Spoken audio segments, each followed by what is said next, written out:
The disappearances that made the Bermuda Triangle famous are much more complex than anyone expects. What did they mean by everything looks strange, even the ocean? Follow me down the rabbit hole to learn about Flight 19.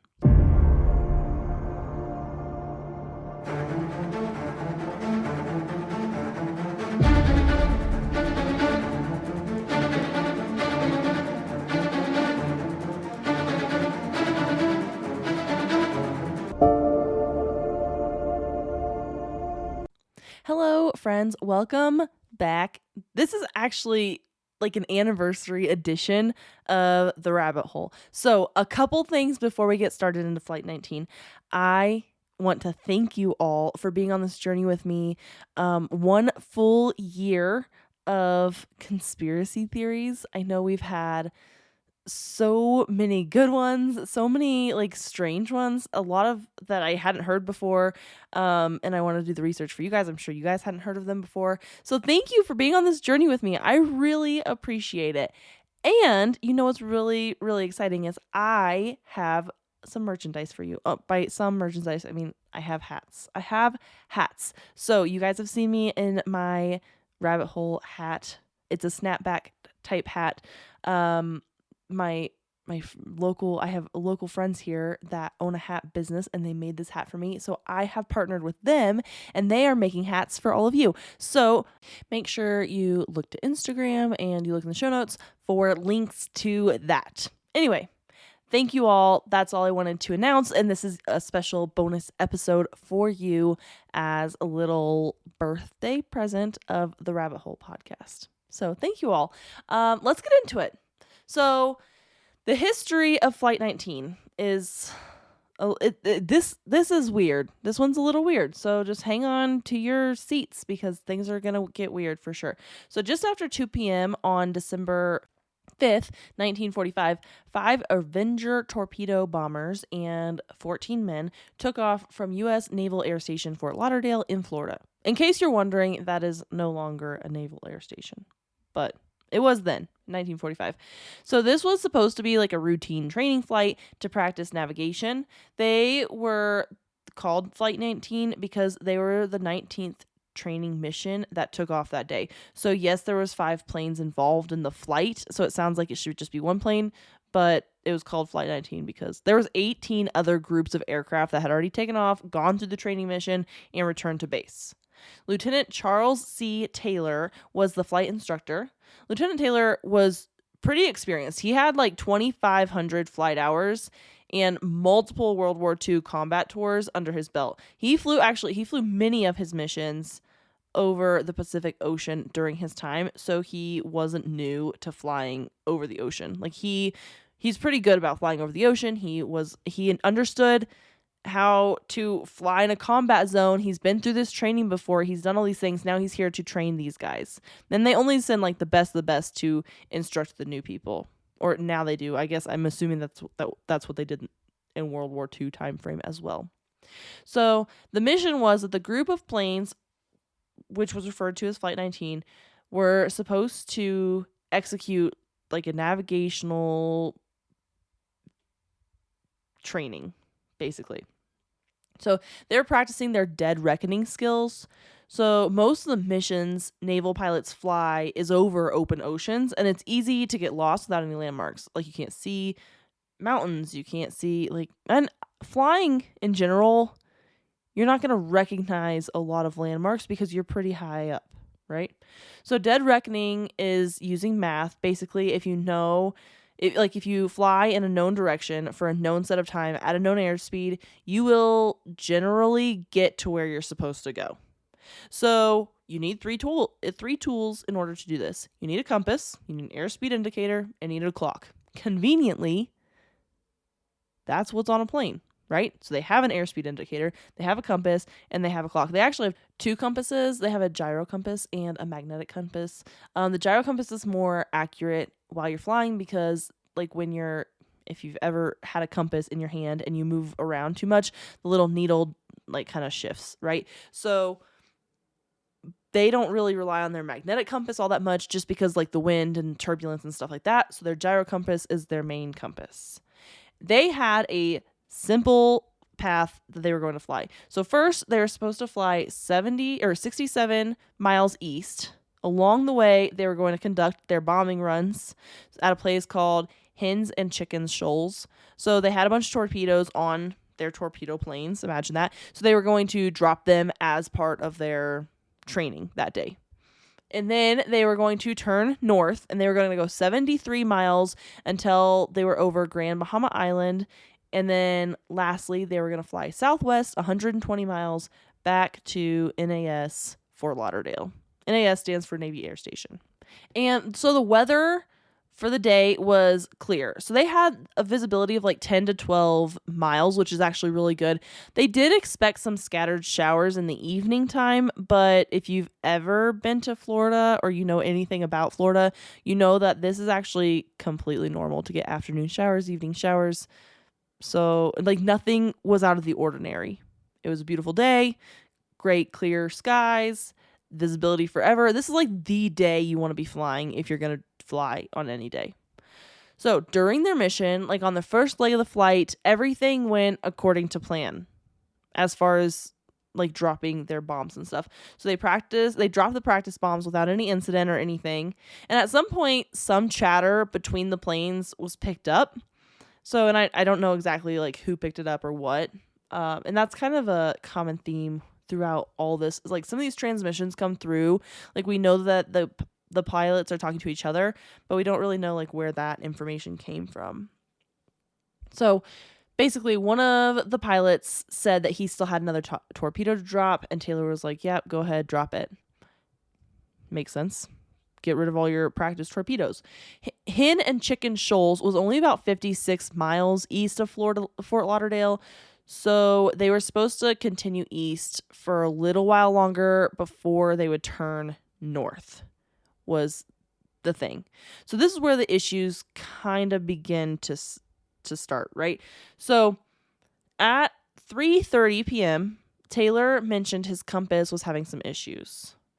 At the time, the flight should be turning to the north. So Taylor instructs the students to do just that. They turn to the north, they climb in altitude to see if they can get like a better view at where they are. Because they're basically supposed to fly out to an island, turn north, go to another island, and then go back to Fort Lauderdale, Florida. So they didn't see anything. They're like, okay, let's climb in altitude. Let's see if we can just get like a better view. They couldn't because there were storms coming in. They didn't have very good visibility from the higher altitude. So after about 30 minutes of flying north in this direction, Taylor suspects that they should be near the island where they're supposed to be turning to the southwest to head back to Fort Lauderdale. So they descend in altitude to see if they can see the island, and they don't see anything but open water. So he assumes, because they had bad visibility, that they probably just overshot it. And that makes sense because at a higher altitude, you're going to fly a little bit faster than at a lower altitude. So he's like, all right, guys, let's turn around. And they do. They just turn back around and now they're heading south. And it's going to get a little tricky because they turn around so many times. They turn in different directions. They just like keep turning around. They're literally out there flying in circles. But so after they turn around, they still didn't see the island. So they couldn't find it. Lieutenant Taylor starts to ask the other pilots like what their compasses were reading, because he still thinks that his compass is malfunctioning. And none of the other compasses were reading what Taylor's compass was reading. So it was pretty clear that his compass, his gyro compass, was not working correctly, which happens. He did not pre-flight his plane. One of the student pilots did. So he didn't know that. I mean, it could have been malfunctioning on the ground. He just wouldn't have known because he didn't pre-flight it. Although he should have double checked, because you always double check after a student, but it's fine. It's fine. At about 3:40 p.m., another Navy pilot, Lieutenant Cox, was flying over the airbase when he heard radio chatter from Flight 19. So one of the pilots says that they don't know where they are. And at about that time, Lieutenant Taylor looked down and realized that he could see land. He was like, cool, all right. But it wasn't like an island. He could see like reefs and sandbanks and all these different things. The land that he saw wasn't really what he was looking for. He was looking for an island. So that's when he realizes that they are over the Florida Keys. And I know what you're thinking. The Keys are south of Fort Lauderdale and they took off heading east, and then they turned north. They weren't heading south for that long, but that's where he was convinced. And about that same time, Taylor was realizing he was over the Keys. Lieutenant Cox reaches out to see, like, hey guys, what's going on? Like, what do you need? How can I help? Right? Taylor told Cox that they were trying to find Fort Lauderdale, but his compass was malfunctioning. Basically, he went over everything that was happening. He says he's overland, but it's broken, so it must be the Florida Keys. And he just didn't know how far south in the Keys that he was, and he didn't know how to get back to Fort Lauderdale. And that seemed kind of odd, because if you know anything about Florida or like the layout, you know that the Keys are basically due south of Fort Lauderdale. So if you're in the Keys, turn north and you're gonna hit Florida. I mean, not literally hit it. You're gonna be flying over it. You'll see land, and that's basically what Lieutenant Cox told him too. So the sun was still in the sky, and Lieutenant Cox reminded Lieutenant Taylor that if the sun was over their left wing, then they're pointed north. So just keep flying north, and you'll go home. You'll be at Fort Lauderdale. It's that simple. Just fly north. So like, all right, cool. But just to be sure, because like they seemed a little frazzled, Lieutenant Cox decides, you know what, I'm going to fly south. I'm going to meet the flight. I'm going to bring him home. Everything's going to be good. And this was probably a little embarrassing for Lieutenant Taylor, because he's this accomplished pilot who's got these 2,500 hours and he's flown missions in World War II. So you think that he would be a really good pilot to learn from. So like to have Lieutenant Cox come down and like escort them home was probably like a jab at his ego, that's for sure. But Lieutenant Cox makes sure that him and Flight 19 are all flying at the same altitude, and told Taylor like he would see them soon.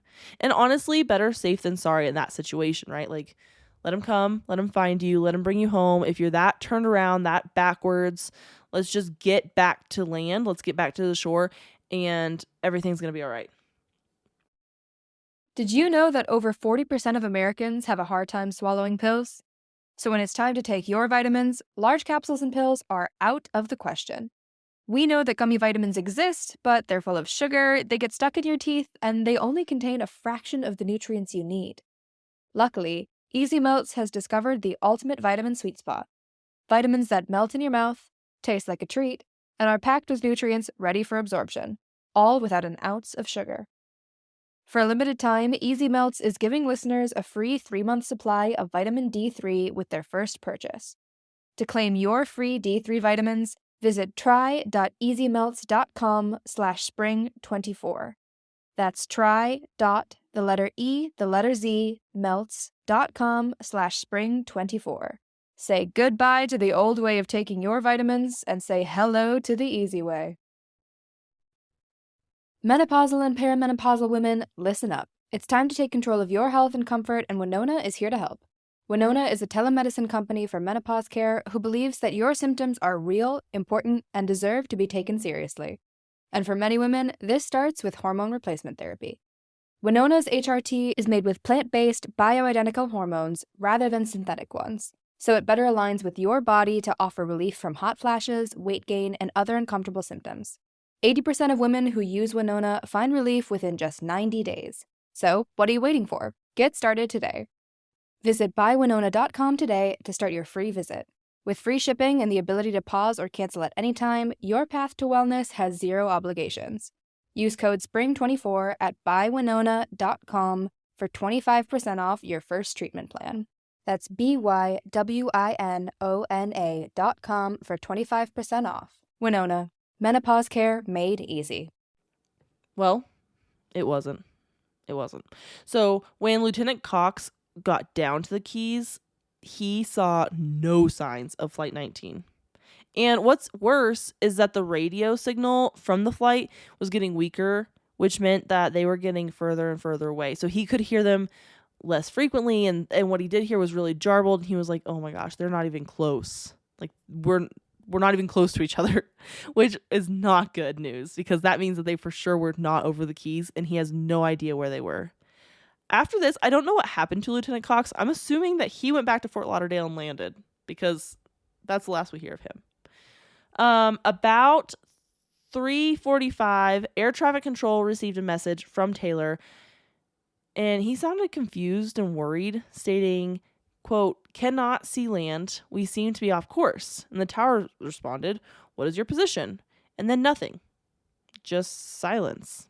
And it was a clear day. So, air traffic controller looked out in the direction the planes were supposed to be in, but they didn't see anything. And honestly, if the planes flew east for 67 miles, air traffic control's for sure not going to be able to see them. But why not do your due diligence? Look out over the ocean and see if you can see the flight. Makes sense. Then suddenly, "We cannot be sure where we are," Lieutenant Taylor responded. "Repeat, cannot see land." After that, contact with the flight was lost for another 10 minutes or so. Then the tower finally heard from Flight 19 again, but it was not Lieutenant Taylor anymore. And so this is where I obviously went through multiple sources to find all this information, and I kind of have like this back and forth scenario where we have like everything that happened in the cockpit or like between planes in one of the sources, and another source was like everything that happened between the planes and the tower. And so it's kind of hard. I tried to put all the story together so you guys have a more clear picture, but things get a little weird here. So just kind of follow me. Because now the tower is hearing from a pilot from Flight 19, not Lieutenant Taylor, and the new voice stated, "We can't find west. Everything is wrong. We can't be sure of any direction. Everything looks strange, even the ocean." Which, like, that would freak me out if I heard that. And then there was another delay after that. So during this delay, the tower learned from intercepted transmissions that the flight lead, Lieutenant Taylor, had turned over his command of the plane to another pilot. And we don't know the reason for that. And in the other source, they never said that he turned over command of his plane. But where I found that information was from like the Navy themselves. So history.navy.mil. And I was like, well, that seems like a pretty reliable source, so I'm going to leave that in there. I don't know. The other source didn't ever mention Lieutenant Taylor turning over his command of the plane. So during this time in the cockpit, they're trying to go over this contingency plan, right? So they discussed this during their brief. If anything were to go wrong, they're supposed to turn their noses toward the sun and just fly west. Because if they're flying east, if you turn around and you're flying west, you're going to hit land. Makes sense. And you'll pick up the tower, and the tower will pull you in. They will guide you in. So that's when they decided to discuss this. There was intercepted transmissions of the flight discussing this option, but Taylor was hesitant. He couldn't trust his own instruments, but also at the end of the day, like, you still have the sun, so why are you relying so heavily on the instruments? Anyway, they had been flying for about an hour at this point, and if they were in the Keys, then they for sure would have made landfall by that point, but they didn't. So Taylor somehow got it in his head that they must be flying west of Florida, flying basically parallel to land over the Gulf of Mexico. He's like, we must have gone west at some point, which, like, that doesn't make any sense, but that's what it was in his head, right? So he's like, okay, we must have got into the Gulf of Mexico.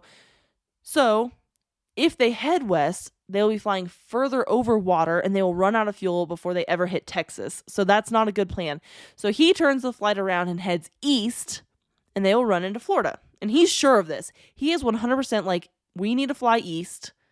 We're going to hit Florida if we fly east. We have to be in the Gulf of Mexico. That's the only thing that makes sense. Which, again, doesn't make sense to us, but hindsight, guys, hindsight. After they start heading east, the radio is getting weaker, which once again indicates that they're getting further from base.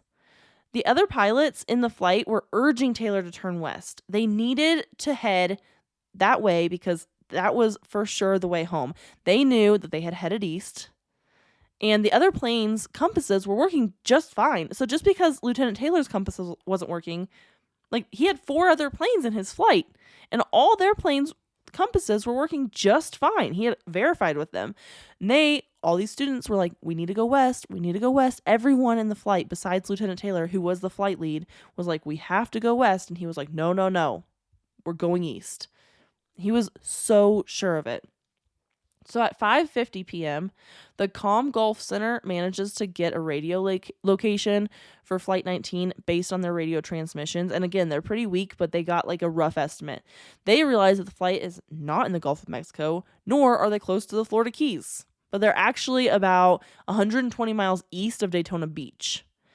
But this was really good news because the flight had just turned west and was headed back to land because Taylor was like, okay, guys, fine. So they turned the flight west. And all the pilots, besides Taylor, was like super excited for this, right? Well, the problem was that they were too far away for anyone to tell them that they are going the right direction, that they're doing the right thing. Now that they have them on this radar, they need to tell them, like, yes, keep going in this direction. Everything's good. But they couldn't because they were too far away. However, once again, Lieutenant Taylor suggested that they turn back east. He is still convinced that they are in the Gulf of Mexico. And he's like, guys, we're going to run out of gas. If we go west, we're going to run out of gas and never hit land. The other pilots did try to reason with him. It doesn't make any sense that they would be in the Gulf because when they took off, they headed east, not west. But Taylor wouldn't be persuaded. And at the end of the day, he is the flight leader. So the whole flight turns back east. They listen, and they do what he says. After about a 20-minute delay with the tower, the new lead had come back, and this time he is not sounding good, borderline hysterical, and that's when he says, we can't tell where we are. Can't make out anything. We think we are about 225 miles northeast of base. He rambled on incoherently for a few more minutes before finally stating, it looks like we are entering whitewater, completely lost. And that's the last thing that was ever heard from Flight 19, according to the Navy website. Well, according to the other website, there was some chatter back and forth between the pilots, and Lieutenant Taylor is heard telling everyone to like kind of get in close, like bring their planes in close, because if they're going to have to ditch, like once one plane drops below 10 gallons of fuel, they're all going to ditch their planes. And to ditch a plane, it just means to like try to land it. Like if you ever saw Sully and they landed the plane in the water, that's basically what they're going to try to do. It doesn't work that well all the time, let me tell you.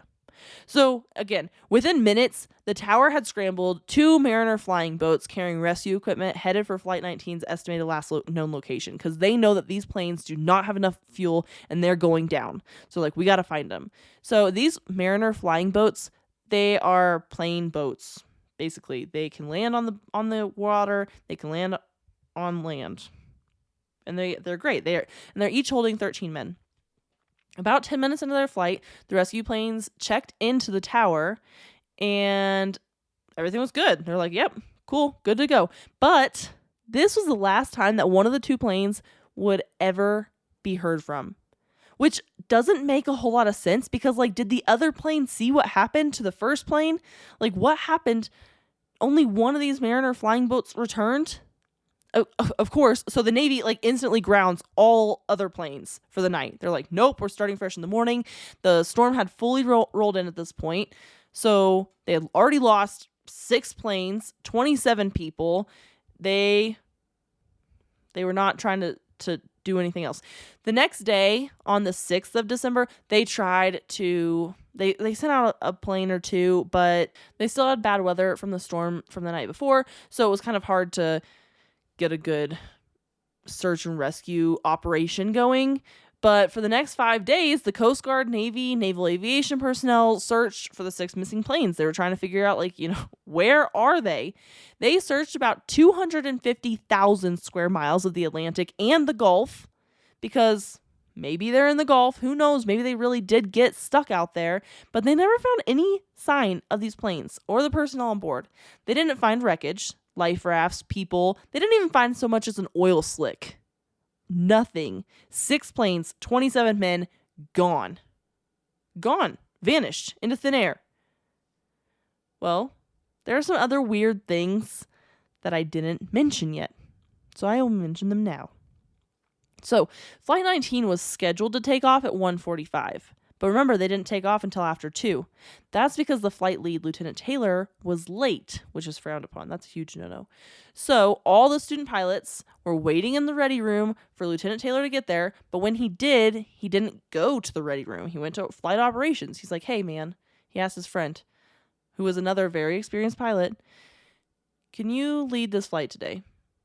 And the other pilot, Lieutenant Williams, declines. He's like, nope. Especially because the flight was set to take off in just half an hour. He was like, I don't know. I've been here all day. He was probably out of crew rest, if they even had crew rest back then. They do now. And that guy for sure wasn't in it anymore if he had been there all day. But Lieutenant Williams asked Lieutenant Taylor why he wanted, basically, why do you want off this flight? And Lieutenant Taylor didn't really have an answer.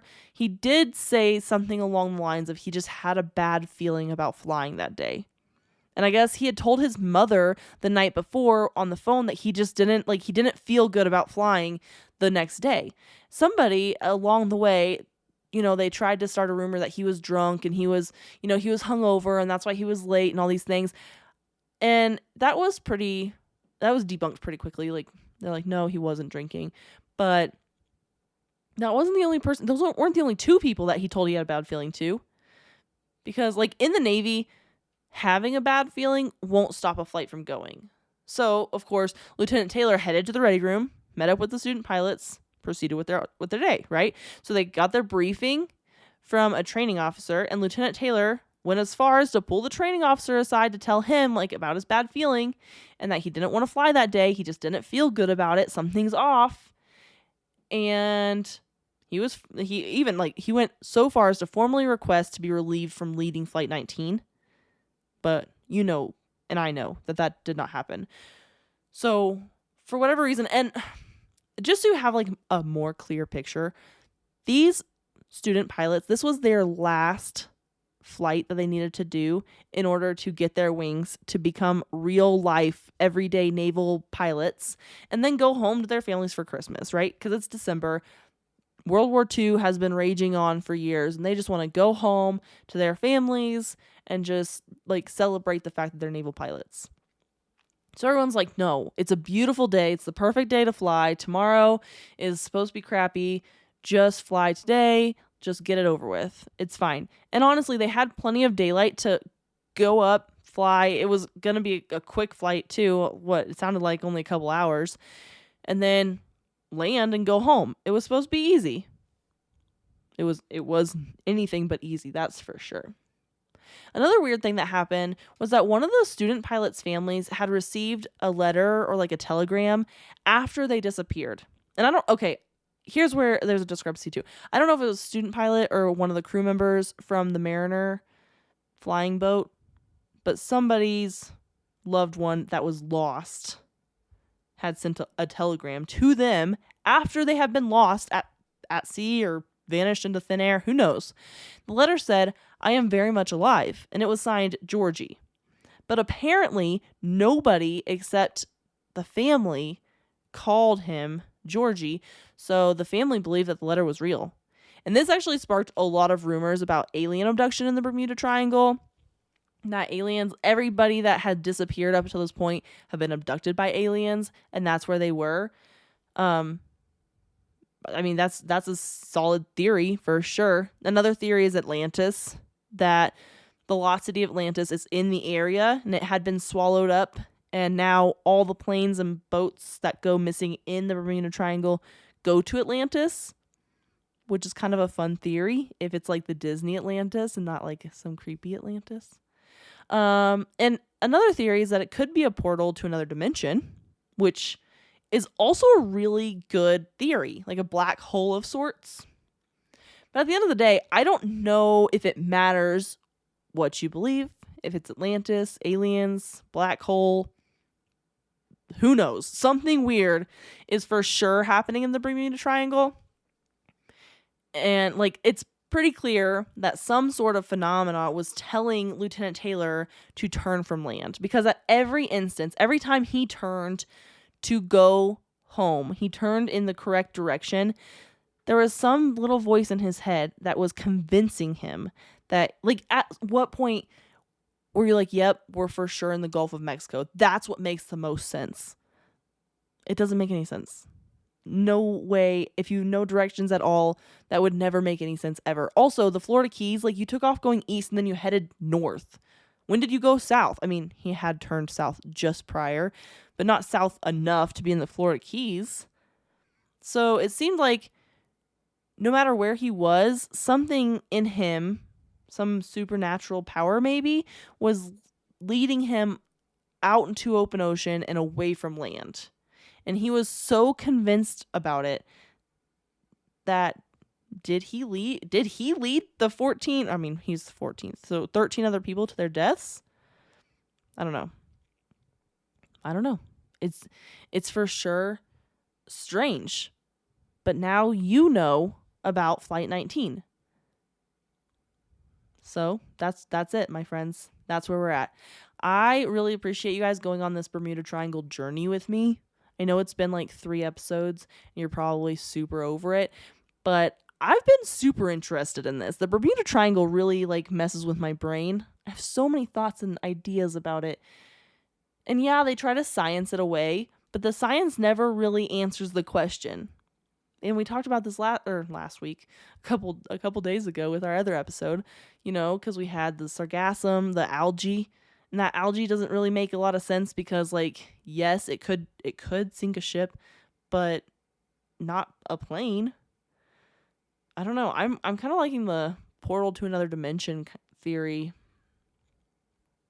Anyway, tell me what you guys think. Also, check out the hats. They're super cool, so much fun. I'm really excited for you guys to get your hands on those. So check those out. And until next week, my friends, thank you so much for being with me for 1 year. Stay skeptical, and I'll see y'all later. Hey friends, The Rabbit Hole is an independent podcast with everything you hear done by me, Danny Mercy. I appreciate all of your support. Please rate and review wherever you're listening. If you want to follow us on Instagram, it's at rabbit.holepodcast. And thank you, Zakar Balaha, for our awesome intro.